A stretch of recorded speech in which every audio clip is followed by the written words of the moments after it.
Notre gouvernement et nos médias. Nous partageons des valeurs avec des personnes qui commettent un génocide. Et nous sommes aussi, dans le cas de la Nouvelle-Zélande, impliqués de différentes manières. Vous savez, comme l'a dit un militaire que je connais, nous avons un drapeau à la table parce que nous avons des troupes en mer Rouge qui ciblent des experts alignant les outils pour des missiles envoyés par les Américains ou des bombes envoyées par les Américains, souvent décollant de bases en Australie d'ailleurs. Donc les Australiens sont aussi impliqués. Et pour rebondir sur ce que disait Ramon, je pense qu'en réalité, la plupart des Néo-Zélandais, à cause de l'état déplorable de nos médias, ne savent même pas que nous faisons cela.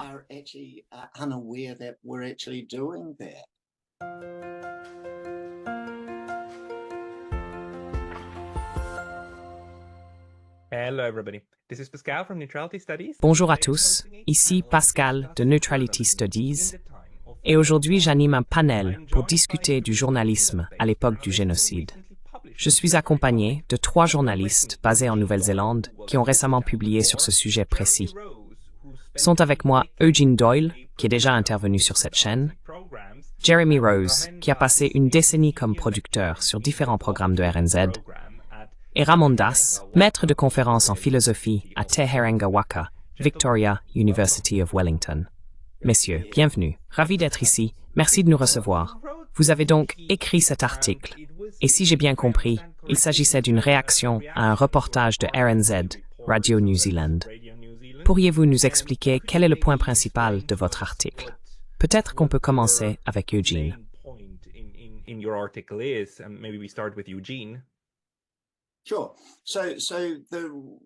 Bien sûr. À leur crédit, Radio New Zealand a évalué sa propre couverture. Ils ont commandé une revue indépendante. L'évaluation a été réalisée par un ancien journaliste de Radio New Zealand, un professionnel de la communication très expérimenté, qui a essentiellement conclu que la diffusion respectait presque sans faille les plus hauts standards journalistiques. Et j'ai lu cet article. Je n'aurais pas pu être plus en désaccord. J'ai contacté mon cher ami Jeremy pour lui en parler et il m'a dit « Bon sang, je veux en être. Je veux écrire une réponse. » Puis, autour d'un curry le lendemain, nous sommes devenus un trio quand Ramon nous a rejoints. Mais oui, peut-être que tu veux prendre la suite, Jeremy.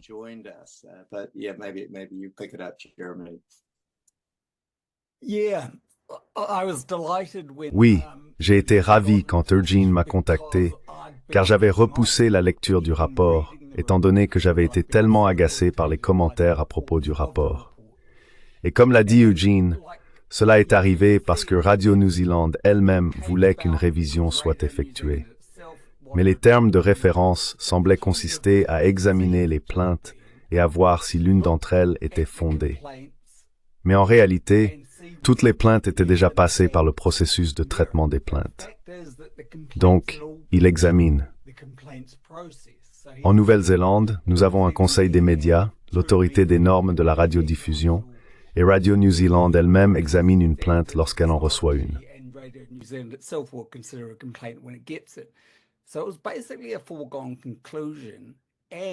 Donc c'était en gros une conclusion prévisible. Et pour nous, le point essentiel était qu'en se concentrant sur des plaintes individuelles, il passait à côté de l'essentiel, à savoir, le génocide recevait-il et reçoit-il l'attention que l'on pourrait attendre pour un crime d'une telle ampleur? Et vous savez, évidemment, notre instinct était de répondre non. Mais je savais que j'avais arrêté d'écouter religieusement Radio New Zealand. Je le faisais quand j'y travaillais, et probablement encore quelques années après. Alors je me suis dit, regardons cela de plus près. Et une chose que j'ai faite, qui n'a pas été incluse dans le rapport, a été de comparer, enfin j'ai regardé Gaza, la base de données remonte à 2008, et l'Ukraine. Et c'était assez frappant. L'Ukraine compte plus du double, environ 6000 éléments individuels de 2008 à aujourd'hui, et Gaza en compte moins de 3000. Cela semblait un peu contre-intuitif. kind of counterintuitive. 2008 is the year 2008 est l'année de la soi-disant première invasion de Gaza. Il y a eu la marche du retour, il y a eu 4 guerres depuis. Et ces 18 ou 19 derniers mois ont été marqués par des attaques d'une violence extraordinaire. Je veux dire, on n'a jamais rien vu de tel. Donc j'ai été surpris. Et puis nous avons regardé, mais ce qui m'a frappé, parce que je fais, même si je ne suis pas vraiment un auditeur, je consulte l'application chaque semaine pour voir s'il y a des interviews que je pourrais vouloir écouter dans les programmes phares. Et j'ai été frappé par le fait qu'il y avait si peu, en fait, aucune interview, ni avec des Palestiniens, ni avec des critiques israéliens, ni même avec des soutiens israéliens de ce qui se passe. Et cela m'a semblé surprenant, surtout si l'on regarde les années précédentes. Ouais, c'est Stern Tetam Dirty.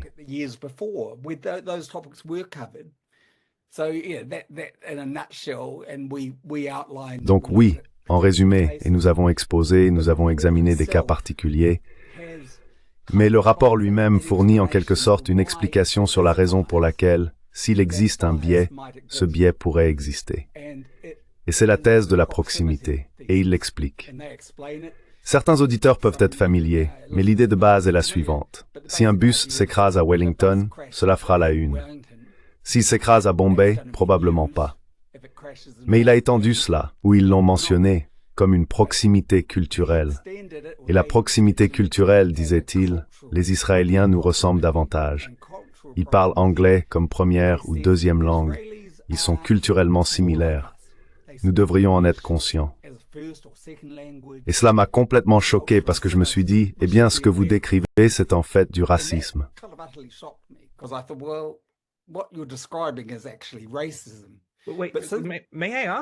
Puis-je demander, est-ce que cela figurait réellement dans ce rapport de RNZ, le tout premier? Ont-ils vraiment dit, nous sommes plus proches des Israéliens, donc nous devrions être plus conscients culturellement de leur point de vue? Pas exactement. Donc ce qu'ils ont réellement dit, c'est que c'était quelque chose dont il fallait être conscient. Ils ont donc évoqué la possibilité, mais ne sont pas allés plus loin. Et je trouve cela scandaleux. Il faut absolument y réfléchir comme à une possibilité, et je pense que c'est assez probablement vrai d'une certaine manière. Mais si c'est réel, alors il faut l'affronter et agir en conséquence. Mais en fait, depuis que nous l'avons publié, un universitaire m'a contacté, un universitaire en journalisme, et il a dit que c'était extraordinaire. Cette idée de proximité culturelle vient d'un rapport de 1965 rédigé par un mathématicien et chercheur pour la paix norvégien, Johan Galtung, je crois.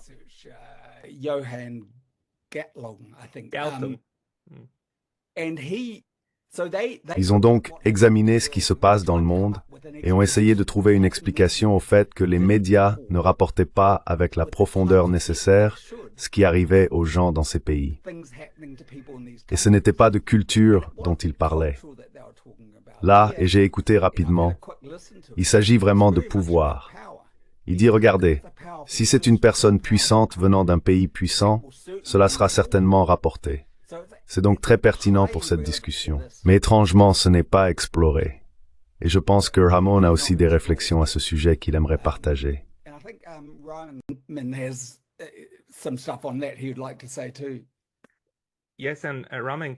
Oui, et Ramon, pouvez-vous peut-être aussi expliquer très rapidement le rapport lui-même?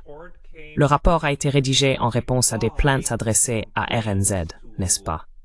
Pouvez-vous également clarifier cela?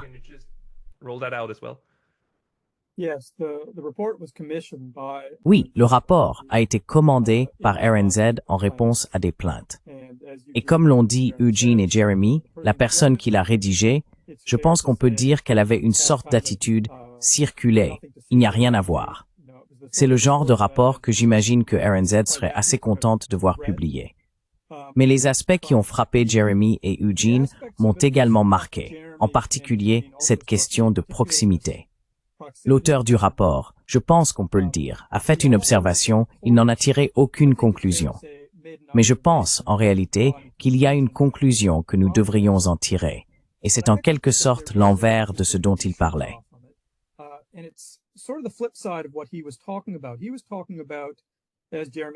Il parlait, comme l'a dit Jeremy, de ce qui se passe lorsque des événements touchent des personnes de votre communauté, de votre nationalité, ou qui sont en quelque sorte des patients.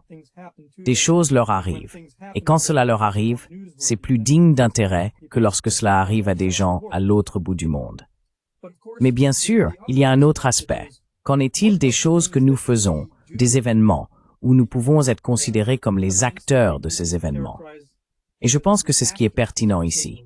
Jeremy a évoqué la comparaison avec l'Ukraine, ou bien sûr, la partie tenue pour responsable dans les grands médias est la Russie, un ennemi officiel. Dans le cas de Gaza, bien sûr, c'est Israël en premier lieu.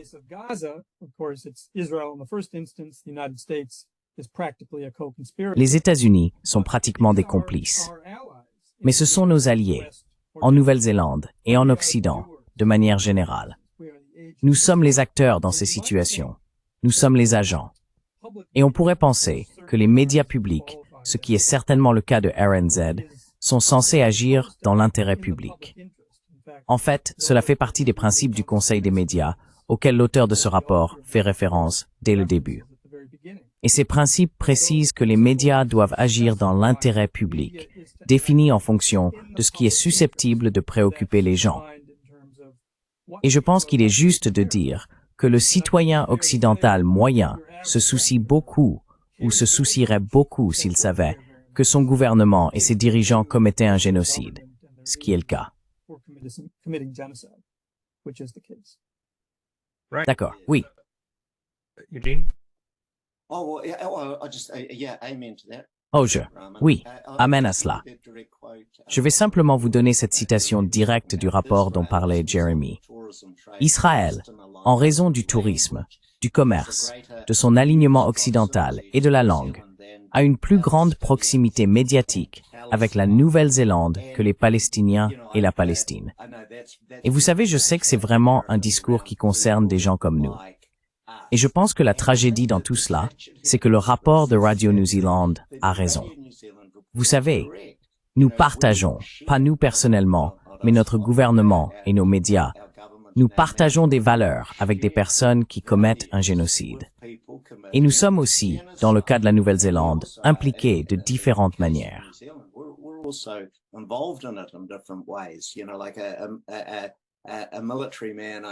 Vous savez, comme l'a dit un militaire que je connais, nous avons un drapeau sur la table.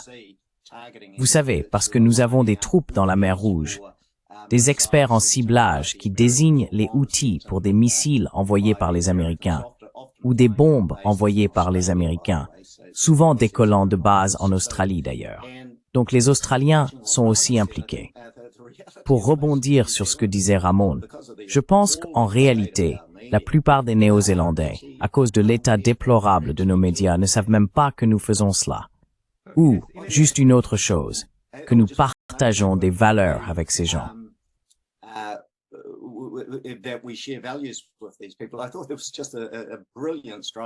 Je pense qu'il y a eu un exemple brillant et frappant de cela l'année dernière, et il est probable que nous le voyions à nouveau cette année.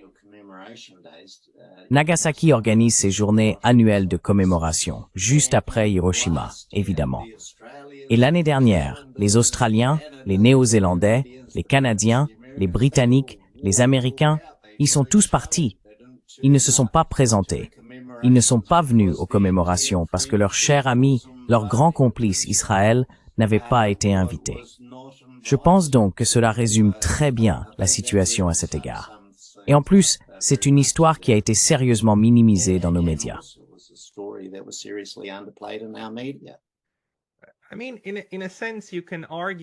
Je veux dire, d'une certaine manière, on peut soutenir qu'après 19 mois de cette offensive, et après 80 ans, vous savez, d'une campagne d'extermination, les masques tombent.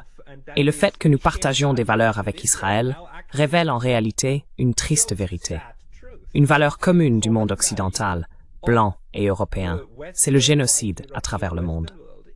Peut-être que j'exagère un peu, mais il y a aussi cette critique concernant les médias traditionnels en général. Et peut-être, Jeremy, pourrais-tu rebondir là-dessus? Maybe Jeremy, can you pick up on that? Je vais revenir sur un point que vous avez mentionné, et je trouve ça frappant. J'ai regardé ces derniers jours, et c'est l'Irlande qui s'exprime. Donc ce n'est pas une colonie de peuplement. Vous savez, l'Australie, la Nouvelle-Zélande, le Canada, l'Amérique, nous sommes des colonies de peuplement comme l'Israël. Donc, ils s'expriment. Les Espagnols, avec leur histoire très récente de la guerre civile espagnole, s'expriment aussi. Mais les pays qui ne s'expriment pas méritent qu'on s'y attarde. Et votre remarque sur je veux dire, l'une des choses vraiment frappantes, je pense, dans notre rapport, c'est que nous avons reçu la visite de Francesca Albanese. Or, en Nouvelle-Zélande, nous n'avons pas vraiment l'habitude de recevoir des personnes comme elle.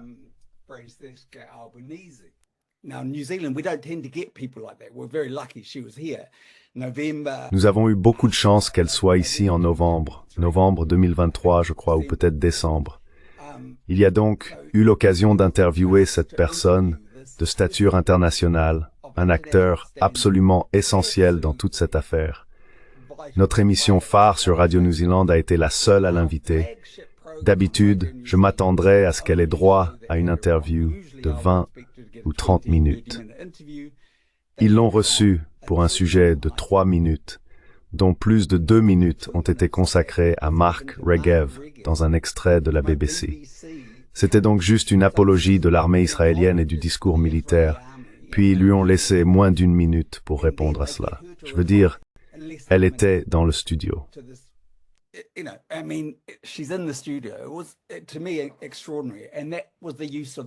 Pour moi, c'était extraordinaire.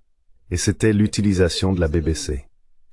Donc je pense que si vous regardez RNZ en Nouvelle-Zélande et la plupart de la couverture médiatique globale, ce sera très très similaire à la BBC, à l'ABC et aux autres, parce que c'est de là que nous tirons nos informations. Nous les obtenons de la BBC, de Reuters, et ainsi de suite. Donc ce sera ni mieux ni pire, mais ce sera très très similaire. Et aucun effort n'est fait. En fait, le rapport en parle.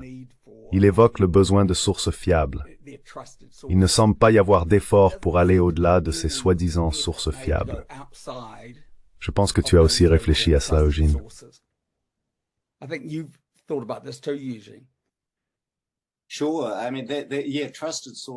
Bien sûr.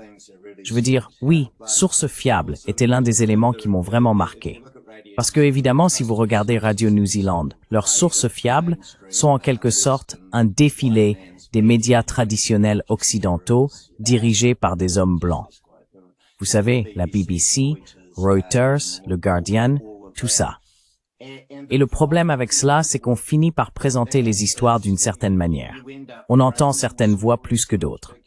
Je vais juste vous donner un exemple qui ne figurait pas dans le rapport, parce que cela s'est produit il y a seulement quelques jours, mais je pense que c'est assez révélateur.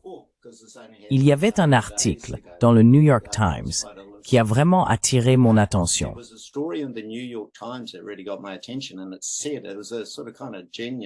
Et il y avait un titre d'une certaine ingéniosité. Il disait « Le Hamas célèbre la fusillade qui a tué une mère israélienne en route pour accoucher ». Le Hamas célèbre la fusillade qui a tué une mère israélienne en route pour accoucher. Et c'est de la propagande. Donc il faut reconnaître que sur ce coup-là, ils ont frappé fort. L'un des problèmes, et j'ai remarqué que cette histoire est apparue dans tous les grands médias occidentaux, c'est que la manière de présenter les faits était celle de personnes célébrant le meurtre d'une femme enceinte, ce qui est évidemment révoltant. Cela a immédiatement déclenché une alerte dans mon esprit sur la façon dont l'Occident aime diaboliser les Palestiniens. Vous savez, les 40 bébés décapités et ce genre de choses.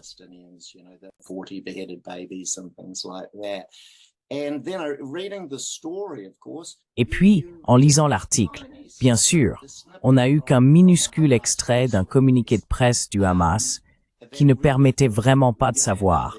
Vous voyez, on ne pouvait pas vraiment comprendre leur position, à part qu'ils se félicitaient que la résistance ait lancé une attaque contre un convoi.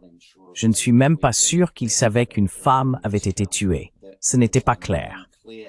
Mais ce que la BBC, le New York Times et tous les autres ont fait, c'est donner une couverture énorme à des personnes comme le Premier ministre israélien Benjamin Netanyahou.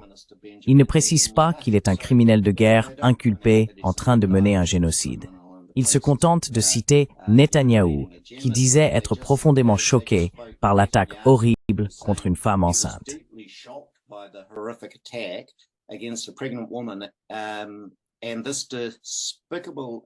Et cet événement méprisable reflète exactement la différence entre nous, qui chérissons et donnons la vie, les Israéliens chérissent et donnent la vie, et les terroristes méprisables dont le but dans la vie est de nous tuer et de couper des vies.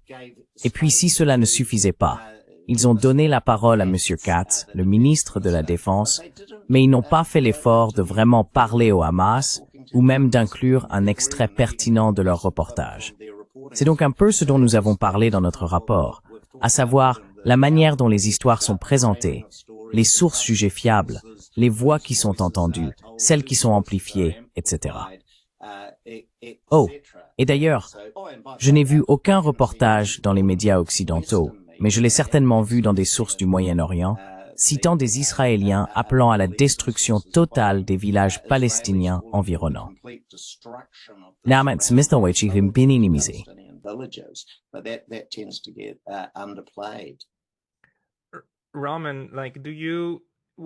Ramon, quelles sont tes observations sur la manière dont le génocide à Gaza est présenté? Et lorsque je parle de génocide à Gaza, j'adopte un cadrage très particulier de ce qui se passe, n'est-ce pas? J'ai eu une discussion très intéressante avec un chercheur allemand qui fait une distinction très utile entre le choix des mots, le cadrage et le récit. Que dirais-tu, en général, parlons, tu sais, du cadrage et du récit qui parviennent au public néo-zélandais à ce sujet?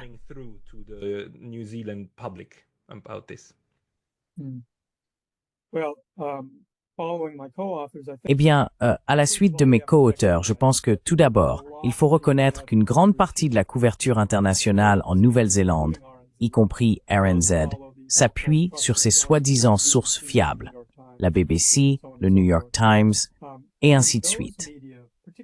Dans ces médias, en particulier les médias américains que je suis de plus près, l'aspect d'encadrement le plus significatif est probablement cette idée qu'il y aurait une certaine symétrie dans le conflit, ce qui est vraiment l'aspect le plus pernicieux. Lorsque l'on donne l'impression qu'il s'agit d'une sorte de relation à double sens où les deux parties sont coupables de certaines choses, mais où les deux parties ont des griefs légitimes, on omet en réalité la caractéristique la plus importante, qui, comme vous le dites, remonte à 80 ans et plus, vraiment, à savoir qu'il existe un plan de longue date. Et cela n'a certainement pas commencé le 7 octobre 2023, un plan de longue date visant à expulser les Palestiniens du Grand Israël.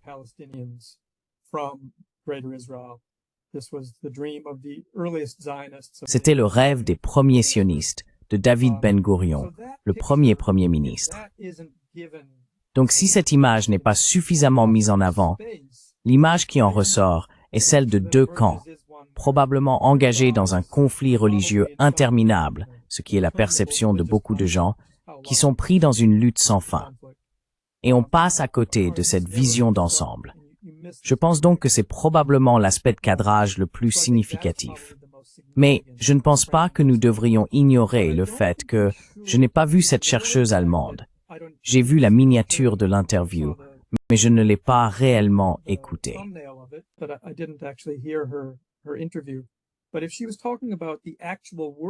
Mais si elle parlait des mots réellement prononcés, je pense qu'il est notable de voir qui n'est pas entendu, même lorsque leurs références sont irréprochables dans les grands médias.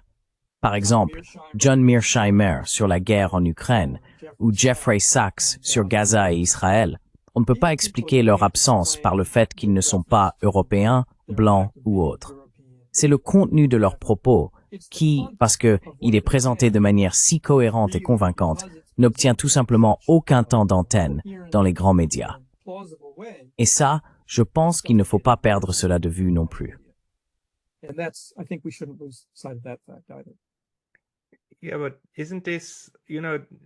Oui, mais n'est-ce pas, tu sais, c'est comme ça que ça fonctionne.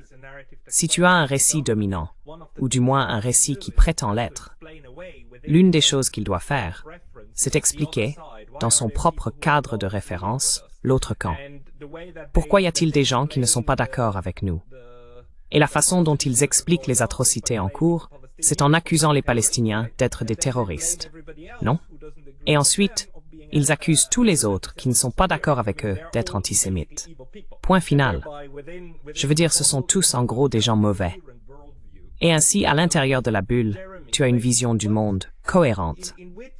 Jérémy, selon toi, de quelle manière les médias publics en Nouvelle-Zélande sont-ils complices dans la création de ce genre de sources fiables, nous vous disons la vérité, c'est-à-dire la diffusion d'une vision du monde, plutôt que la diffusion d'informations?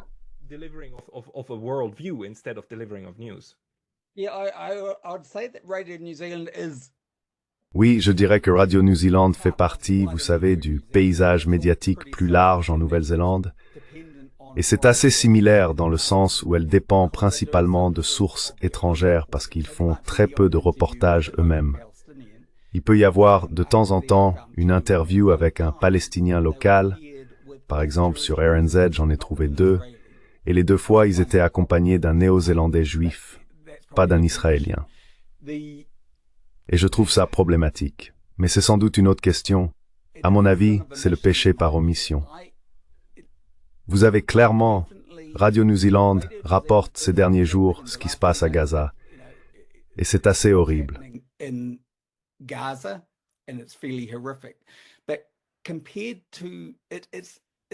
Mais comparé à... C'est juste que c'est la minimisation du fait, plutôt que le...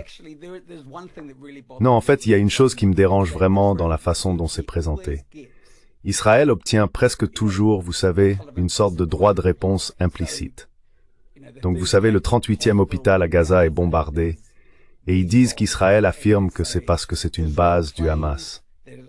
Maintenant, si vous revenez à l'hôpital Al-Shifa il y a 18 mois, c'est ce qu'ils affirmaient. Un reportage correct dirait qu'Israël a toujours affirmé cela, mais que des études successives ont montré que ce n'était pas vrai. Et en fait, même si c'était vrai, c'est comme abattre un avion parce qu'il y a un pirate de l'air à bord.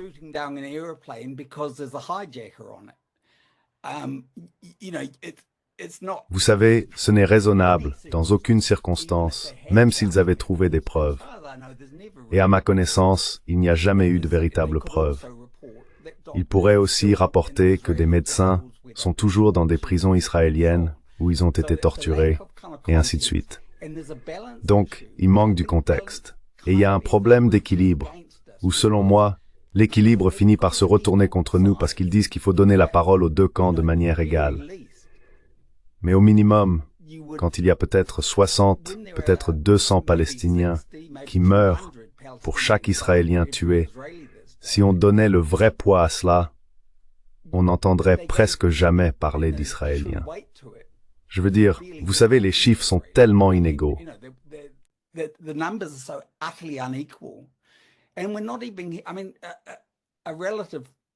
Et nous ne sommes même pas...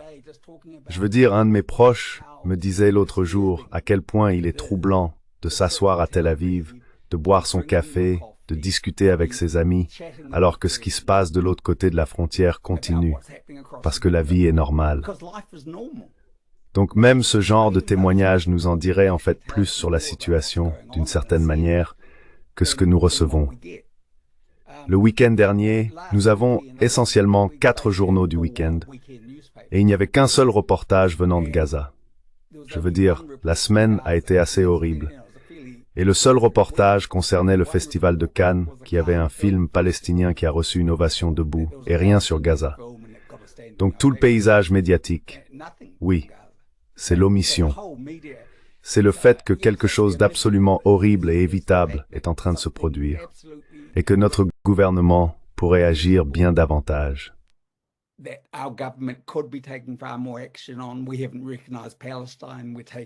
Nous n'avons pas reconnu la Palestine. Nous n'accueillons pratiquement aucun réfugié. Aucune action militaire n'est entreprise. Et en ce qui concerne le fait de prendre du recul, je veux dire, par exemple, je penserais que si vous connaissiez le commanditaire d'un génocide, que vous l'aviez identifié, n'importe quel pays raisonnable dirait À partir de maintenant, nous n'aurons plus rien à voir avec eux en tant qu'alliés militaires. Or, cela n'est même pas envisagé. Je veux dire, je n'ai jamais entendu quelqu'un discuter de la question de savoir s'il est acceptable de continuer à soutenir l'Amérique qui finance un génocide. Cela n'est tout simplement jamais évoqué.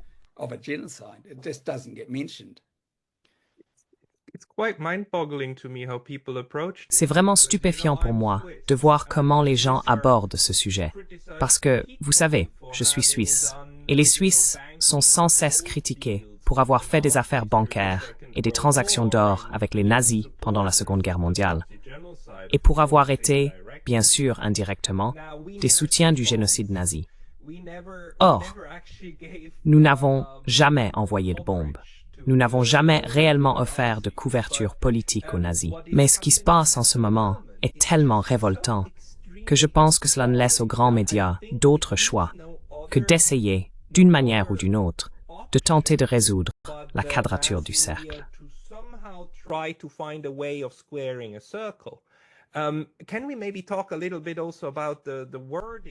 Pouvons-nous peut-être aussi parler un peu du choix des mots utilisés? Parce que ce qui revient sans cesse, c'est que l'on parle d'otages israéliens à Gaza, mais de prisonniers palestiniens en Israël, n'est-ce pas? Et que l'on parle de guerre, alors qu'en réalité, comme vous l'avez dit, une guerre implique une certaine forme de symétrie. Je veux dire, on voit une véritable guerre entre la Russie et l'Ukraine, n'est-ce pas? Là, on a une armée contre une armée. Nous sommes dans une situation complètement différente. Eugene, pouvez-vous peut-être parler un peu de cette question de terminologie et d'encadrement? Oh, je vais vous donner deux exemples en fait. Premièrement, dans nos médias, Radio New Zealand a parlé de la guerre de représailles d'Israël contre Gaza. Guerre de représailles. Oui, représailles, tu sais, et la bonne réponse à cela, c'est que l'histoire n'a pas commencé le 7 octobre. Mais avoir le culot de glisser ça dans un texte me paraît vraiment très douteux. Et oui, je suis tout à fait d'accord avec ce que tu as dit, Pascal. Il y a tellement de choses de ce genre en ce moment. Mais on peut aussi endormir les gens de différentes manières. Je voulais juste revenir sur quelque chose dont parlait Jeremy, à propos de la question de savoir si nous devrions être engagés dans un partenariat militaire à part entière avec les États-Unis d'Amérique, alors qu'ils commettent un génocide. Hier soir encore, j'ai participé à une manifestation très colorée, très animée, contre l'USS Blue Ridge, qui est le navire de commandement de la 7e flotte des États-Unis.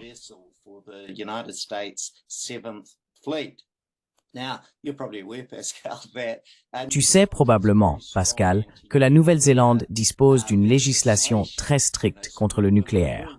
On dit même que c'est la législation la plus stricte au monde. Elle s'appelle la loi sur la zone exempte d'armes nucléaires, le désarmement et le contrôle des armements de 1987. Et pourtant, d'une manière ou d'une autre, le navire amiral de la 7e flotte américaine est actuellement amarré dans le port de Wellington. Nous avons organisé une grande manifestation juste en phase 2. Nous étions de l'autre côté de la route, séparés par une barrière. Mais toute la longueur du navire était bordée de manifestants, dont beaucoup brandissaient des drapeaux palestiniens.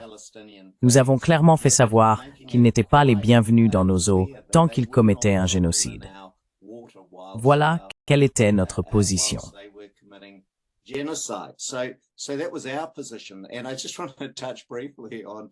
Je voudrais juste évoquer brièvement la façon dont les grands médias en Nouvelle-Zélande ont couvert cela.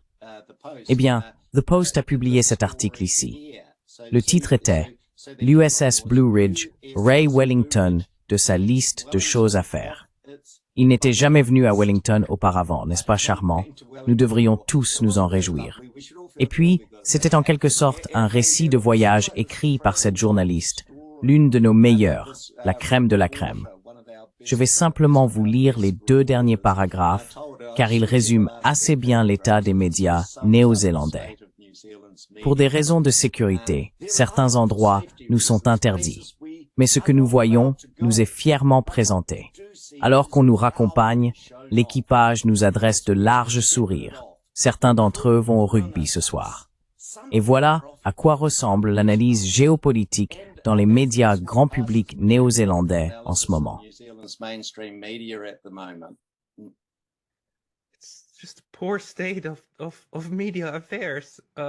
Mauvais état des médias, Ramon. Je veux revenir là-dessus, sur les explications du pourquoi. Et bien sûr, nous avons la fabrication du consentement de Noam Chomsky et Herman. Mais je pense qu'il se passe quelque chose de plus ici. Vous savez, cette tendance chez vos collègues, chez les journalistes, pas seulement en Nouvelle-Zélande, mais partout, à vouloir d'une certaine manière adoucir les dures réalités et les présenter dans un cadre accessible, qui au final, même si cela dérange un peu, permet à tout le monde de se sentir à l'aise. Est-ce l'une des raisons? Pensez-vous que ces personnes réfléchissent activement à la façon de raconter l'histoire pour que leurs lecteurs ne soient pas bouleversés?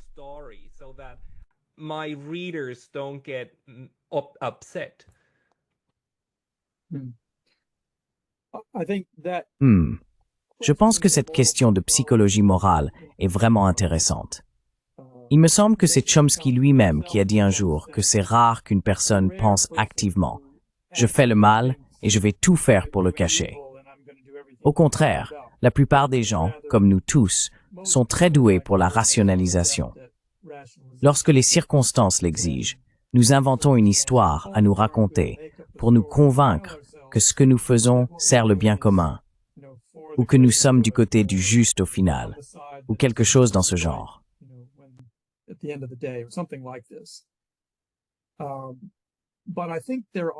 Mais je pense qu'il y a, comme je le disais à propos du travail de certaines de ces autres personnalités contemporaines en vue, certaines histoires qu'on penserait trop évidentes pour être ignorées. Je veux dire, celle qui me frappe vraiment, c'est simplement le nombre de journalistes tués à Gaza. Comment un média peut-il ignorer cette histoire? Donc, ils savent qu'ils ne peuvent pas envoyer de journalistes à Gaza parce que ce n'est pas sûr. Quand l'ONU retire ses travailleurs humanitaires parce qu'elle ne peut pas les protéger, personne n'est en sécurité là-bas, et certainement pas ceux qui exposent la situation des Palestiniens vivant à Gaza.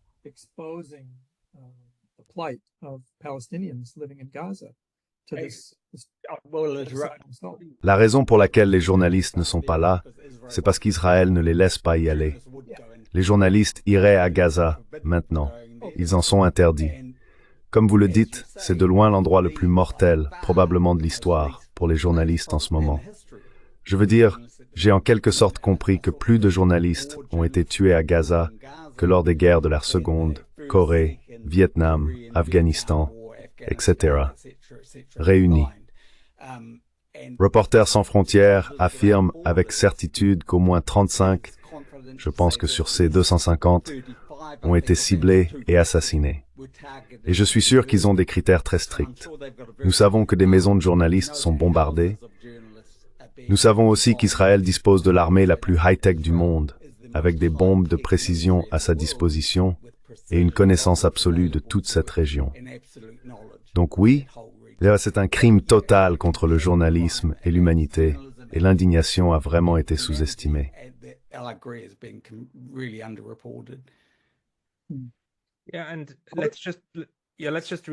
Oui.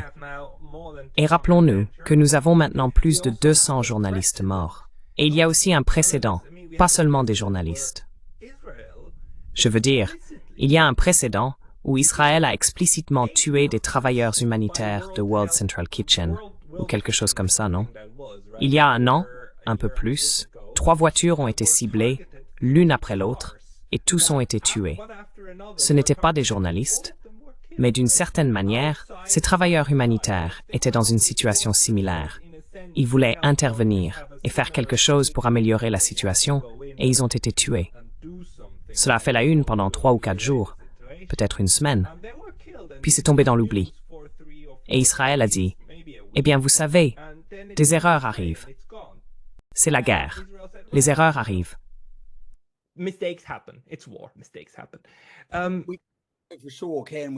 Bien sûr, pouvons-nous. Mais je pense que nous savons tous, que si l'un de ces crimes, si 200 journalistes avaient été tués par la Russie, la réaction serait tellement différente.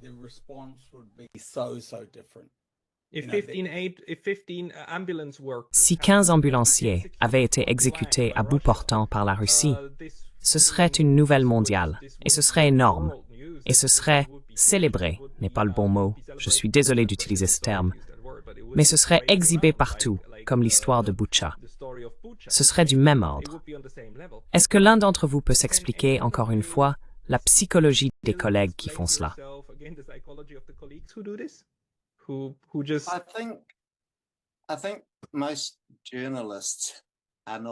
Je pense que la plupart des journalistes ne sont pas aussi courageux que nous le souhaiterions. Ils évoluent dans des environnements qui les découragent, qui les dissuadent d'être courageux. Nous sommes tous très déçus par nos confrères journalistes, écrivains et par les médias traditionnels, car ils manquent vraiment de courage. C'est pourquoi le rôle de personnes comme toi, Pascal, et de tous ceux qui racontent ces histoires, qui interviewent des gens, est tout simplement d'une importance énorme. Notre tâche est de percer ce mur et de rendre ce qui semble être la norme, là où il s'efforce presque de normaliser des choses totalement aberrantes et terribles, comme tuer des femmes et des enfants ou cibler des journalistes. Anormal, car c'est profondément anormal.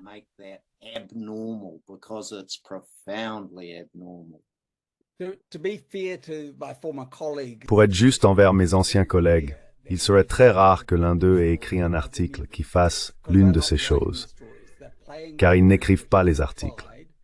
Ils diffusent des histoires qui leur sont fournies. À mon avis, ce qu'ils devraient faire, c'est organiser la propre couverture de RNZ, ses propres interviews, etc. Et ça n'arrive pas.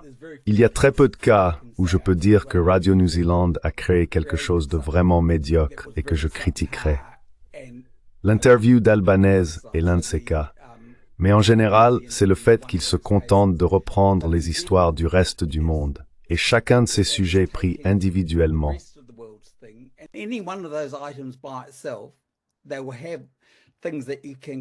Ils auront des choses sur lesquelles on peut se plaindre, peut-être la manière dont c'est présenté ou autre, mais dans l'ensemble, ce sera correct. Ce sera un reportage disant qu'Israël a bombardé un hôpital ou autre, et combien de personnes ont été blessées. Comme je le dis, ils ne donneront peut-être pas de contexte, mais il n'y a rien qui me ferait dire qu'un journaliste devrait rentrer chez lui en pensant « Mon Dieu, j'ai fait quelque chose de terrible aujourd'hui. J'ai écrit quelque chose qui n'est tout simplement pas vrai. » Ce n'est pas ce qui se passe, c'est l'omission. C'est le fait de ne pas faire certaines choses. Donc c'est un peu différent. Je doute qu'il l'ait fait et beaucoup d'entre eux ne le feraient jamais. Si vous êtes producteur d'une émission, vous ne vous attendriez qu'à organiser 1 ou 2 interviews par an sur ce sujet. Ce qui me frappe, c'est qu'ils n'en ont fait aucune. Je veux dire, voilà.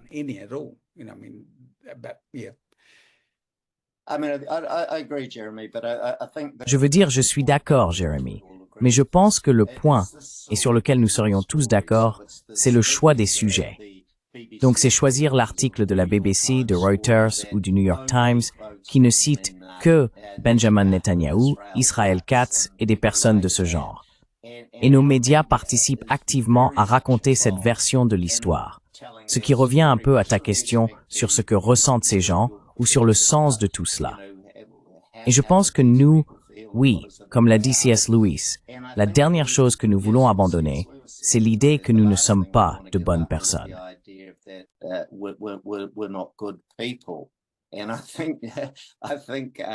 Et je pense qu'en Occident, collectivement, nous devons en finir avec cette idée selon laquelle l'Occident serait d'une certaine manière moralement supérieur ou bon ou quoi que ce soit. On ne peut pas commettre un génocide. On ne peut pas faire partie d'une machine médiatique qui permet en réalité à un récit occidental dominant d'embrumer l'esprit de la majorité de la population. On ne peut pas faire partie d'une machine qui fait taire des voix palestiniennes incroyablement importantes, des voix du Moyen-Orient de toutes sortes, et ne pas rentrer chez soi le soir en se demandant « Est-ce que j'ai fait mon travail hier soir ou est-ce que je me suis contenté de faire le travail ?»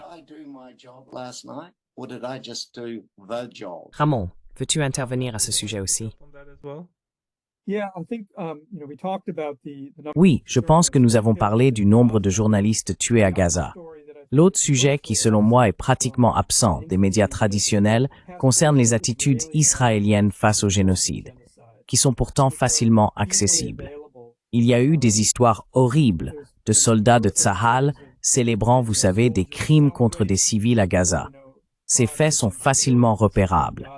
Mais les attitudes des Israéliens ordinaires, du moins juifs, sont également assez frappantes.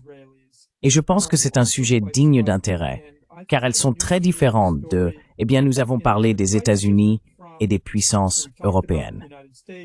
Dans ces pays, je pense qu'on peut dire que leurs dirigeants ne représentent pas les souhaits de leur population.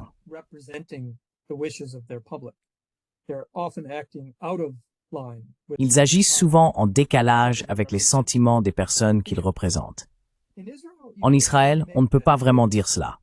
Un récent sondage réalisé par une entreprise israélienne, Geocartography, a montré que 92% des Israéliens juifs soutiennent le nettoyage ethnique de tous les Palestiniens de Gaza et 56% soutiennent l'expulsion de tous les Arabes israéliens.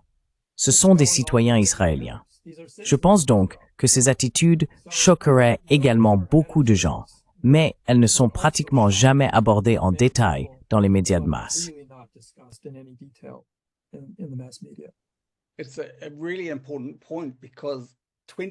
C'est un point vraiment important, car 20% des citoyens israéliens sont palestiniens.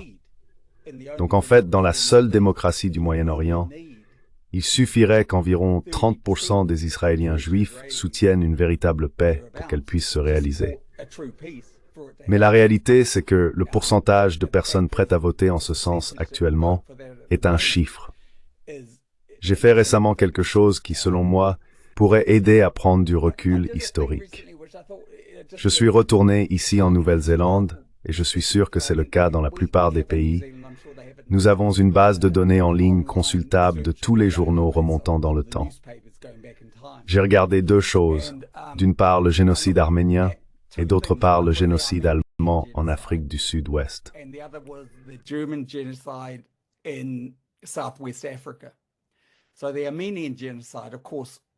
Donc, le génocide arménien, bien sûr, le mot n'existait pas encore, il a été inventé pour décrire précisément cela.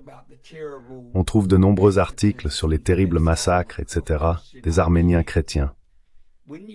Quand on regarde celui d'Afrique du Sud-Ouest, là encore, même à l'époque, nous dépendions des agences de presse. Les articles étaient toujours brefs, et cela donnait quelque chose comme 100 chevaux ont été envoyés pour aider les Allemands dans leur combat. 26 indigènes ont été abattus. Ils auraient été pendus, mais on voulait montrer que les balles pouvaient les tuer parce qu'il y avait un doute. Vous voyez, des choses tout simplement horribles. Mais ce qui est souvent appelé le premier génocide du XXe siècle a à peine été mentionné dans nos médias. C'est donc une longue histoire.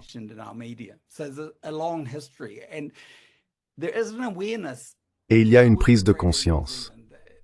Quand je travaillais à Radio New Zealand, l'un de mes collègues, le responsable de Radio New Zealand Pacific, parlait souvent du coefficient racial dans la hiérarchisation de l'information.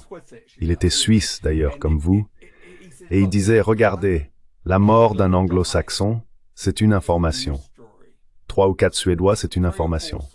25 Pakistanais, peut-être. Et la raison pour laquelle cela le révoltait autant, c'est qu'il était responsable des informations du Pacifique. Il faisait donc un excellent travail dans le Pacifique Sud, mais cela n'apparaissait pratiquement jamais dans les grands journaux télévisés.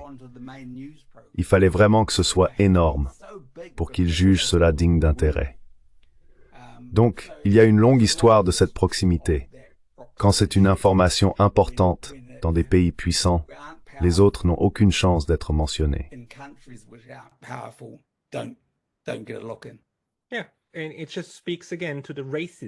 Oui, et cela montre encore une fois le racisme qui est au cœur des médias d'information.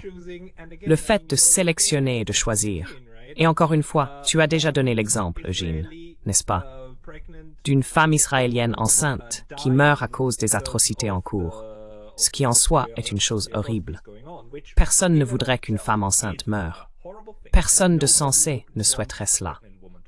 Mais le fait que cela fasse l'objet d'un article entier et d'une couverture en première page, alors qu'il n'y a pas une seule mention de toutes les femmes enceintes qui sont mortes à Gaza et des 25 000 ou 30 000 enfants qui ont été tués entre-temps. Et le fait que Gaza compte désormais la plus grande population d'enfants mutilés au monde.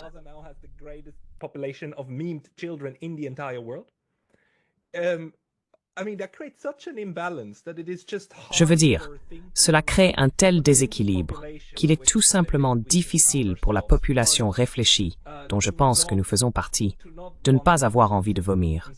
Je suis désolé, cela me rend physiquement malade. Peut-être. Quel serait l'antidote à cela? Parce qu'en un sens, je pense que le Guardian britannique porte le nom le plus honnête, car c'est le gardien de la bonne opinion, n'est-ce pas?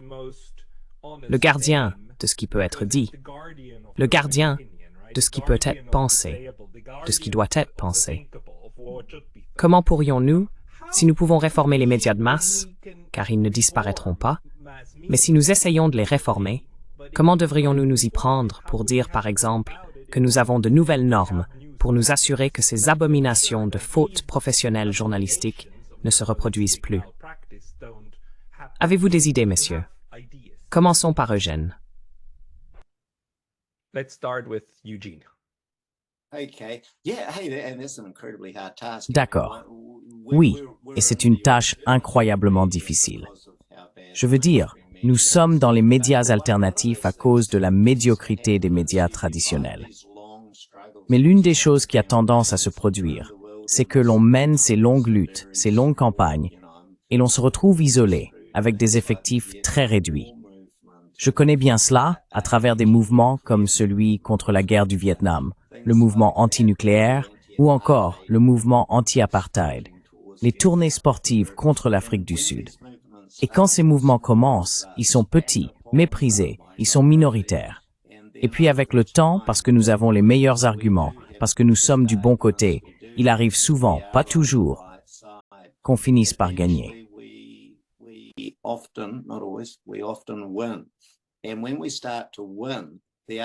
Et lorsque nous commençons à gagner, l'autre camp commence à s'adapter à la réalité.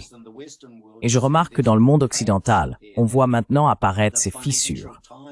Le Financial Times a dénoncé le comportement d'Israël, je crois, la semaine dernière. Le Premier ministre espagnol, je crois que Jeremy en a parlé, le Premier ministre espagnol a qualifié Israël d'État génocidaire. Vous savez, des pays lâches comme la Nouvelle-Zélande et l'Australie n'ont pas encore franchi ce pas, mais nous espérons qu'ils y arriveront. Et les médias commenceront à changer à mesure que le mouvement grandira. Et je pense aussi, malheureusement, à mesure que les horreurs s'accumuleront. Mais oui, je pense que le travail que nous faisons contribue clairement à ce qui finira par transformer les médias traditionnels. Ramon ou Jeremy d'abord, oui. Oui, non. Sur ce sujet, je pense que Democracy Now! Mérite vraiment d'être salué, parce qu'ils font un travail extraordinaire. Vous savez, l'émission de radio américaine, en fait, radio et télé, n'est-ce pas? Mais je trouve que c'est remarquable qu'elle soit financée par ses auditeurs, donc ils sont libres de faire ce qu'ils veulent. Mais honnêtement, en une semaine, ils interviewent plus de Palestiniens, y compris des Palestiniens à l'intérieur de Gaza, qui racontent ce qui se passe que ce que nous avons eu en 18 mois sur Radio New Zealand. Je veux dire, ils donnent la parole à de nombreuses voix.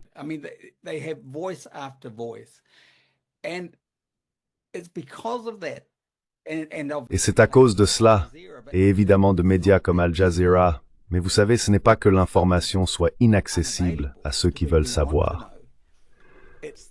Le problème, c'est que les organisations médiatiques sur lesquelles les gens ordinaires comptent ne couvrent tout simplement pas ces sujets à la hauteur de ce qu'ils exigent. Pour moi, c'est ça l'enjeu. Et oui, il y en a beaucoup d'autres, mais pour moi, Democracy Now! Se distingue vraiment. Et ça montre ce qu'il est possible de faire. Et une autre chose, je veux dire, je ne veux pas seulement entendre des Palestiniens, et pas seulement des Israéliens de gauche comme Gideon Levy ou Amir Haas ou d'autres.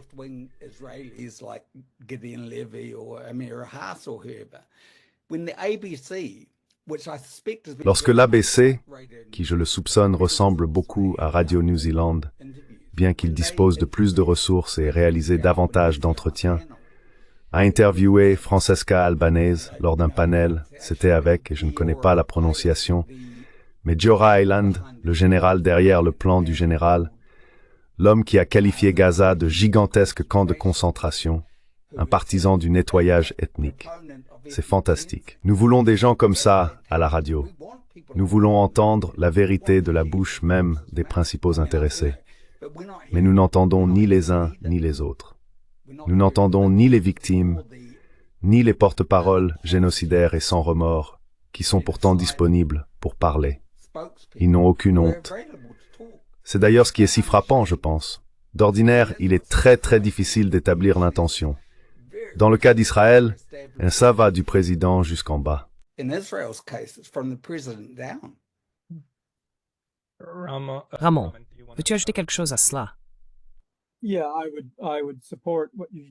Oui, je soutiendrai ce que Jean a dit. Évidemment, il n'y a pas de solution miracle, mais à la marge, la plupart des gens sont sensibles aux considérations morales. Et quand il y a beaucoup de personnes, ce qui est clairement de plus en plus le cas, comme il l'a dit, quand le Financial Times en parle.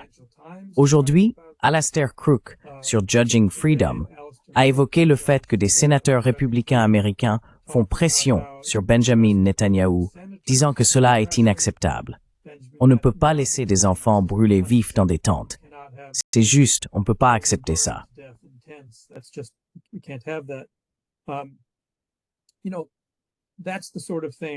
Vous savez, c'est ce genre de choses qui va progressivement amener du changement, si quelque chose peut le faire. Bien sûr, il n'y a aucune garantie. Dans le cas de Radio New Zealand, s'ils se contentaient de suivre les principes auxquels ils sont tenus, en particulier ceux dont nous avons parlé, où il est interdit d'omettre des informations d'intérêt public et donc de manquer à ses devoirs journalistiques. Il faudrait raconter les histoires qui sont susceptibles d'importer à la population concernant les actions de leur gouvernement, en particulier lorsqu'on les accuse d'être complices d'un génocide. Ce serait un bon pas en avant.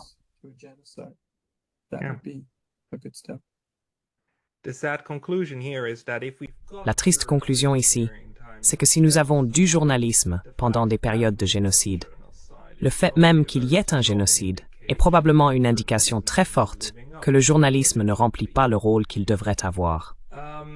Messieurs, l'heure approche. Y a-t-il une dernière réflexion que l'un d'entre vous souhaite partager?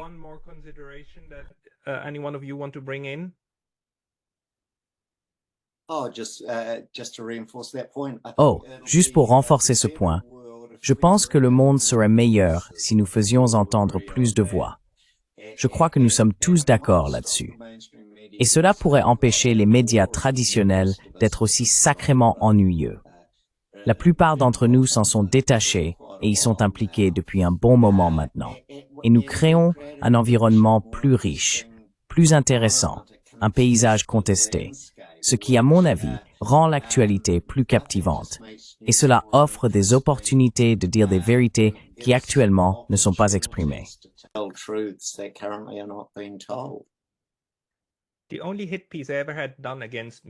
La seule attaque médiatique que j'ai jamais subie, enfin, la seule attaque médiatique qui ait jamais été dirigée contre moi, venait d'un journaliste d'une chaîne publique autrichienne. Et l'une des questions qu'il m'a posées était « Comment pouvez-vous payer les traductions de votre couverture? Cela coûte de l'argent. Recevez-vous de l'argent de Moscou? Y a-t-il un financement russe qui vous parvient? » Et j'ai dû lui expliquer. Je sais que c'est difficile à imaginer pour quelqu'un qui travaille pour une chaîne publique, mais ces chaînes génèrent en réalité de l'argent grâce à l'industrie publicitaire, et ainsi de suite.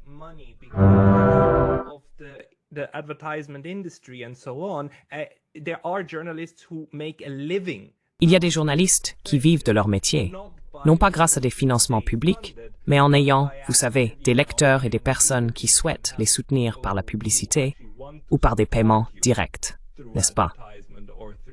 Je me demande si cela pourrait être une voie à suivre, mais ce serait peut-être un sujet à aborder une autre fois.